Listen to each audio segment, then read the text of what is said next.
শ্রেষ্ঠ সন্তান মামুনুল হক সহ শত শত আলেমের হাতে হাত পা পায়ের ডান্ডা বেড়ি দিয়ে ব্যক্তিদের সাথে আদালতে হাজির করেছে, ঠিক না বেঠে?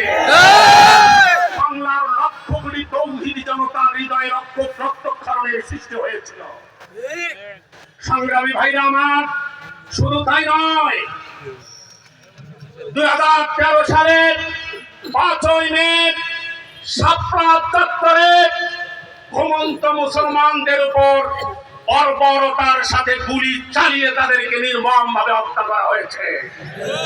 এই ফ্যাসিস্ট সরকার, সাবেক প্রধানমন্ত্রী শেখ হাসিনা ব্যঙ্গ করে সংসদে বলেছিলেন সেখানে গুলি করা হয় নাই, আলেম ওলামা রং মেখে শুয়েছিল। কত বড় ওলামাদের সাথে মশকরা তেনারা করেছিলেন। সংগ্রামী ভাইরা আমার, এই বৈষম্য বিরোধী ছাত্র আন্দোলনের যে সকল ভাই এই ফ্যাসিস্ট সরকারের উৎখাতের জন্য আন্দোলন করেছে, সংগ্রাম করেছে, সর্বস্তরের জনসাধারণ সকল দল মত মিলে এই ফ্যাসিস্ট সরকারকে দেশ থেকে পালাতে বাধ্য করেছে। আমরা তাদেরকে এই সমাবেশ থেকে আবার মোবারকবাদ জানাই। সংগ্রামী ভাইরা আমার, তাদের অপরাধের পাল্লা এতটাই ভারী হয়েছিল যে পরনের কাপড় টুকু ছাড়া এক খণ্ড কাপড় নেওয়ার সুযোগ পায় না। দুপুরের রান্না করা খাবারটুকু খাবার সুযোগ হয় নাই।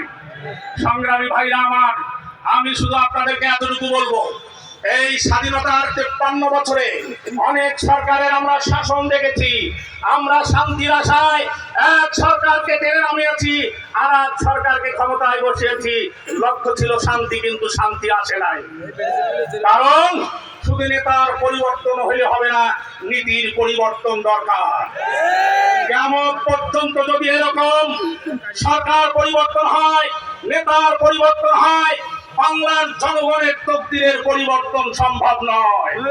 কারণ আপনি তেঁতুল গাছ গেড়ে আপনি আল্লাহর কাছে যদি লেসুর আশা করেন, এটা যেমন বোকামি, তদ্রুপ ঘুষখোর, বদমাইশ, বাটপার নেতাদের বারবার ভোট দিয়ে আপনি মদিনার শান্তি খুঁজবেন, এটাও কোনোদিন সম্ভব নয়।